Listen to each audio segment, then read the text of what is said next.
Hoy nos sumergimos en ideas clave de una fuente que, la verdad, da mucho que pensar. El libro El secreto para superar una ruptura amorosa, de Jonathan Díaz Murrieta. Así es. Tenemos aquí unos extractos que invitan a mirar las relaciones y, bueno, la superación personal desde ángulos quizás inesperados, ¿no? Con un toque que mezcla lo psicológico y hasta, diría yo, lo metafísico. Definitivamente.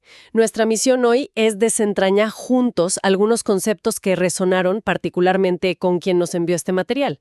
Vamos a hablar sobre lo impredecible que puede ser el amor, o bueno, más bien las reacciones humanas dentro de él. Ajá. También sobre esa sabiduría que a veces reside en no juzgar las cosas así, de inmediato. Y sobre la danza de las energías masculina y femenina que, según el libro, influye mucho en nuestras dinámicas. Me parece un recorrido fascinante. Vamos a analizar estas historias y conceptos no solo para entender qué dice el autor, sino para reflexionar sobre por qué estas ideas podrían ser relevantes, ¿no?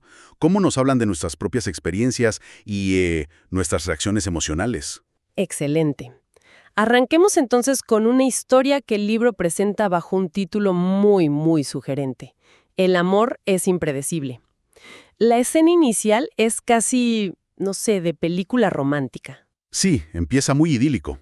Una esposa, llena de ilusión, prepara un pastel sorpresa para su esposo. Él queda maravillado, tanto que le impulsa a estudiar repostería profesionalmente. Un gesto de apoyo, en principio, ¿verdad? Muy positivo. Exacto. Y ella, emocionadísima, le confiesa que ya se había inscrito en las clases. Parecía el inicio de un sueño cumplido. Pero aquí la trama da un vuelco bastante peculiar. Aquí es donde la historia se pone interesante, como decías, el lado B. Totalmente. El libro narra que el esposo empieza a sentirse incómodo. El tiempo que ella dedica a estudiar le genera inseguridad, o quizás celos del tiempo que ya no le dedica a él, no sé. Una reacción, digamos, no muy madura. Para nada. Pero en lugar de comunicarlo, trama un plan. Bueno, bastante absurdo y manipulador. Decide que la mejor manera de evitar que ya vaya a clases es meter un burro en la casa.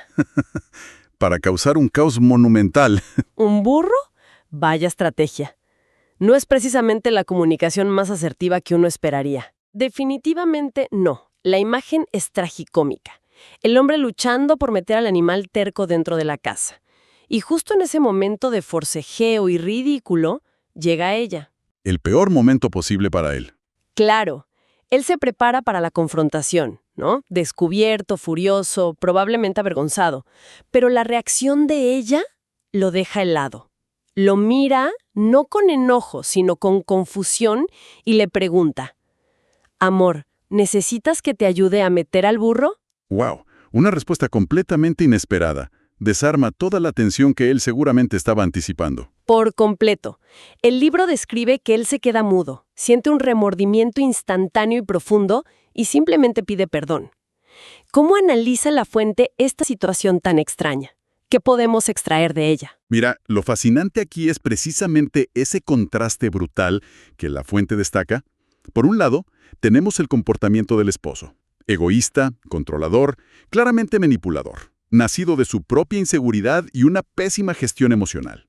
Sí. Es un intento torpe y dañino de controlar la situación y, pues, a su pareja. Y por el otro lado, una reacción que desafía toda lógica de confrontación que uno esperaría. Exactamente. La esposa responde desde la empatía, desde una oferta de ayuda, imagínate, insólita, en lugar del juicio o la ira. El libro sugiere que esta actitud no es ingenuidad, sino una muestra de inteligencia emocional elevada. Ah, interesante. Es la capacidad de ver, quizás, más allá de la acción absurda y percibir la posible vulnerabilidad o, bueno, la torpeza emocional que hay detrás. Entonces el mensaje central va mucho más allá de la anécdota del burro, ¿no? Definitivamente. La reflexión clave que propone la fuente es potente. La manipulación y el egoísmo pierden gran parte de su fuerza cuando chocan contra alguien que no opera desde el miedo, sobre todo el miedo al conflicto o al abandono. Claro. La reacción de ella, al no entrar en el juego del miedo o la acusación, simplemente disuelve la estrategia del esposo. expone la ridiculez de la situación y lo obliga a él a confrontar su propia conducta. Es como si esa empatía inesperada actuara como un espejo, ¿no? De alguna manera sí, obliga a la introspección en lugar de la escalada del conflicto. La fuente nos invita a preguntarnos cómo solemos reaccionar ante acciones que nos hieren o nos desconciertan.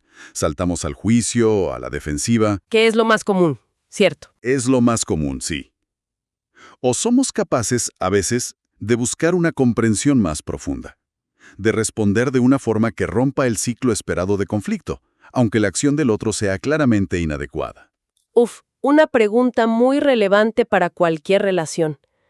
Y esa idea de reaccionar sin juzgar de inmediato, de buscar una comprensión más amplia, conecta muy bien con otra historia poderosa que encontramos en el libro, la del campesino y su hijo. Ah, sí.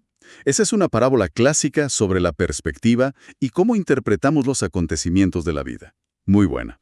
Cuenta la historia de un campesino cuyo hijo adolescente sufre un accidente a caballo y pues se rompe una pierna.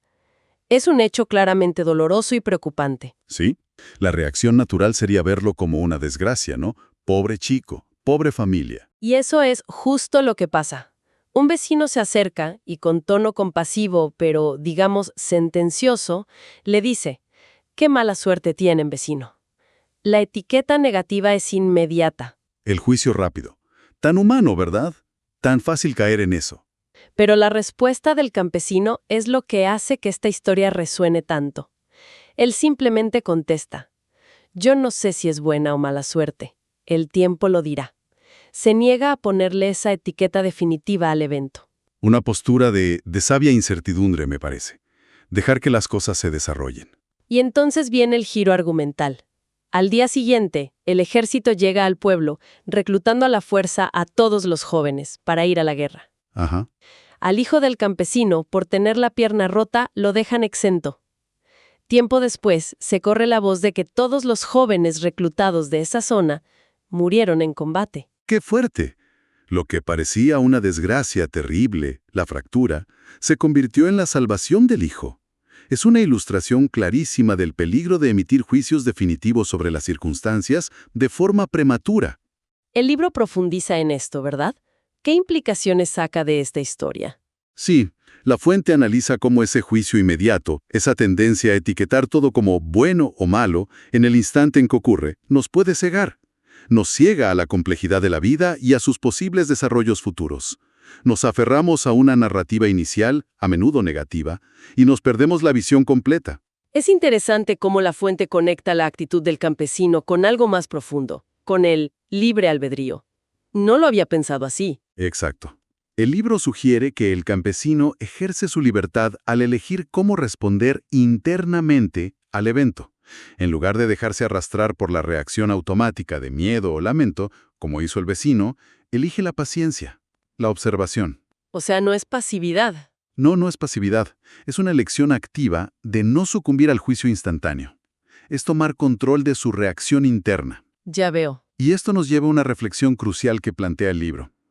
¿Cuántas veces en nuestras propias vidas, especialmente ante dificultades como, no sé, una ruptura, un despido, un conflicto, nos apresuramos a catalogarlo como lo peor que me pudo pasar? Ese «porque a mí», cargado de negatividad, puede ser una trampa. Una trampa que nos impide ver otras posibilidades, quizá. Así es. La fuente sugiere que ese juicio nos ancla en el estrés, en el papel de víctima, y nos impide ver si esa situación difícil, con el tiempo, podría traer consigo aprendizajes inesperados, nuevas oportunidades, o incluso, como en la historia del campesino, protegernos de algo peor. Es un llamado a cultivar una perspectiva más amplia, más paciente, ante los altibajos de la vida. Exactamente. Dejar espacio para que el tiempo lo diga. Muy poderoso. Muy poderoso, sí. Y hablando de perspectivas y de cómo procesamos internamente lo que sucede, el libro también nos lleva a explorar una dinámica energética fundamental en otro apartado: hombre y mujer, yin y yang. Ah, sí, un concepto que busca explicar ciertas dinámicas internas y relacionales desde una perspectiva más holística, digamos, basada en principios de la filosofía oriental. La idea central que presenta el libro es que todos, sin importar nuestro género biológico, albergamos energías complementarias, una femenina, yin, y una masculina, yang. Correcto. El equilibrio armonioso de ambas constituiría nuestra fuerza vital o Tao. Y entender esta interacción, argumenta el autor, es vital para descifrar conductas inconscientes en nuestras relaciones. Correcto. El libro explora cómo estas energías interactúan dentro de cada persona y cómo su equilibrio, o bueno, la falta de él, se manifiesta en la pareja. Pone ejemplos hipotéticos para ilustrarlo. Por ejemplo, plantea el caso de una mujer que, quizás por heridas pasadas con figuras masculinas, rechaza activamente la energía masculina externa. ¿Y cómo le afectaría eso internamente, según el libro? ¿Qué pasa ahí? Bueno, la fuente sugiere que al rechazar lo masculino afuera, podría inconscientemente estar reprimiendo o desequilibrando su propio lado yang, ¿sabes? Su propia energía de acción, de estructura, de dirección. Entiendo. Este desequilibrio podría llevarla a sentirse frustrada, quizás adoptando roles forzados o sintiendo que algo falta en su expresión vital, en su forma de estar en el mundo. Ya. Y aborda también la dinámica desde la perspectiva masculina. ¿Qué dice del hombre? Sí, también explora el rol masculino. Sugiere que si un hombre no encarna un liderazgo equilibrado en la relación, y ojo, equilibrado no significa autoritarismo, sino una presencia que ofrece estabilidad, protección, dirección, pero con justicia, con flexibilidad, con amor. Bueno, si no lo hace, puede generar un vacío. Un vacío. Sí, porque la energía femenina, postula el libro, buscaría instintivamente ese soporte. Si no lo encuentra de forma sana, la mujer podría intentar compensarlo. ¿Cómo? Pues masculinizándose en exceso, y en ese proceso quizás desconectándose de aspectos de su propia esencia yin, como la intuición, la fluidez, el cuidado. Entiendo. Creo que el punto crucial que la fuente quiere destacar es la importancia de la autoconciencia sobre estas energías dentro de nosotros. No se trata de cumplir roles predefinidos por la sociedad, Claro. sino de reconocer cómo están jugando estas polaridades en nuestro interior, cómo influyen en nuestras expectativas, que a menudo son inconscientes, hacia nosotros mismos y hacia nuestra pareja, y cómo afectan nuestras reacciones emocionales. Y la falta de esa conciencia puede ser, bueno, problemática. Exacto. El libro advierte que la falta de entendimiento sobre nuestro propio equilibrio yin-yang puede ser una de las causas subyacentes que nos llevan a repetir patrones disfuncionales en las relaciones, Ajá. a sentirnos estancados o a entrar en dinámicas de poder o de compensación que no son nada saludables. Es un llamado a mirar hacia adentro para entender mejor lo que proyectamos y lo que buscamos afuera. Queda claro que la clave es ese balance interno y la conciencia sobre él.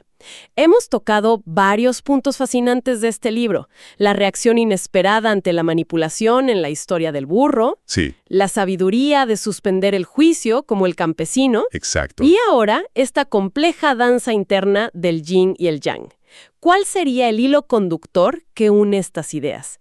¿Qué nos llevamos de esta exploración? Mira, si intentamos conectar los puntos, parece que todas estas historias y conceptos apuntan hacia un núcleo común. La importancia radical de la autoobservación y la autoconciencia. Son como distintas facetas de un mismo diamante, ¿no crees? Sí, tiene sentido. La historia del burro nos muestra un espejo de cómo reaccionamos ante el ego o la torpeza ajena. La del campesino, sobre cómo procesamos los eventos externos y nuestra tendencia a juzgar. Y la del yin-yang nos invita a una introspección aún más profunda sobre nuestro propio equilibrio energético interno. Es como si el libro nos dijera que gran parte del trabajo de superar una ruptura o de tener relaciones más sanas en general empieza por entenderse a una misma, a uno mismo. Precisamente, quizá el desafío más grande no sea solo entender a la expareja o gestionar el dolor de la pérdida, sino comprendernos a nosotros mismos en esas situaciones. ¿Desde dónde reaccionamos habitualmente? ¿Desde el miedo? ¿Desde la herida? ¿Desde el ego? ¿O somos capaces de cultivar respuestas más conscientes, más equilibradas? El libro insiste en varias partes en la idea de que sanar el pasado, perdonar, comprender patrones, es fundamental para dejar de repetir ciclos dolorosos. Un camino hacia una mayor responsabilidad sobre nuestras propias reacciones y dinámicas internas, entonces. Exactamente. Y esto nos deja quizá con una pregunta resonando, algo para seguir reflexionando individualmente, ¿no? A ver. ¿Hasta qué punto los juicios que hacemos sobre nuestras relaciones pasadas, sobre nuestras exparejas o sobre la ruptura misma, no son en realidad un reflejo de juicios internos no resueltos sobre nosotros mismos. ¡Guau! O quizás un síntoma de ese desequilibrio interno, esa danza del yin y el yang de la que habla el libro, que aún no hemos mirado de frente. Explorar esa pregunta podría ser una llave. Una llave no solo para sanar una herida específica, sino para un crecimiento personal mucho más significativo. Una reflexión potente y profunda, sí, para continuar explorando. Definitivamente, material valioso para la introspección. Muchísimas gracias por acompañarnos en esta inmersión en algunas ideas de El secreto para superar una ruptura amorosa. Un placer, como siempre.